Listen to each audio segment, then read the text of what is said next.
Hello, I'm Antonio Mora, and this is the newsandnews.com Day in Brief. Today's top stories in 3 minutes. It's Thursday, May 17th at about 6:30 p.m. President Trump tried to reassure North Korea after the Hermit Kingdom threatened to pull out of the upcoming nuclear summit with the U.S. Trump said he's willing to do a lot to give Kim Jong-un protections if he gives up his nuclear weapons. The Senate confirmed Gina Haspel as the new director of the CIA. She's the first woman to head the world's premier intelligence agency. The vote was a mostly party line 54-45. 2 Republicans voted against her, 5 Democrats voted for her. Don't let that fool you into thinking there's hope for bipartisanship. All the Democrats who voted for Haspel are in red or purple states, and most who voted against her had voted for John Brennan to be CIA chief, even though he was as connected as Haspel to the enhanced interrogation program after 9/11, which was the main objection against her. Hypocrisy on both sides in D.C. never ceases to amaze me. We had a little less drama Wednesday in the As the White House Turns soap opera.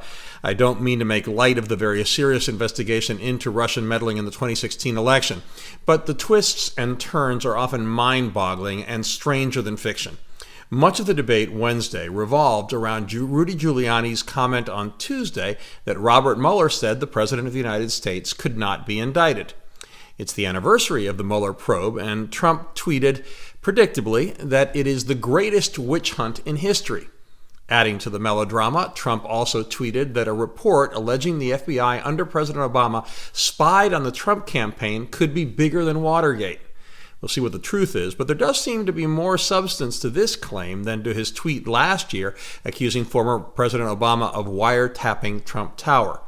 In fact, the New York Times story that broke the Crossfire Hurricane FBI operation, though not specifically about this, does indicate the FBI ran at least one government informant against the Trump campaign.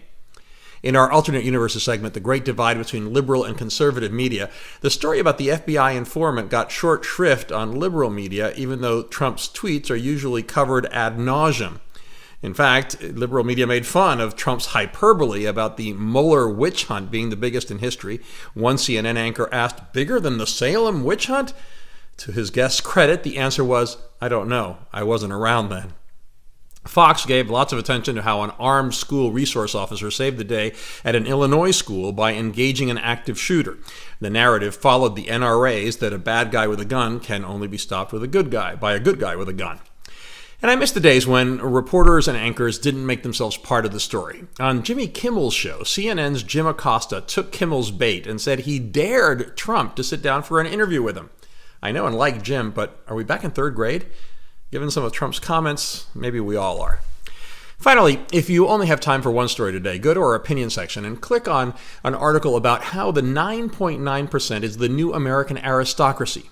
Even if you believe, as I do, in the greatness of American democracy and of our economic system, you'll be alarmed at what's happened to what's called intergenerational earnings elasticity. Put simply, achieving the American dream has gotten much harder for those who are not in the top 10% of income earners. You can find all those stories and much more updated around the clock 7 days a week on newsandnews.com, where you'll find all you need to know in one place.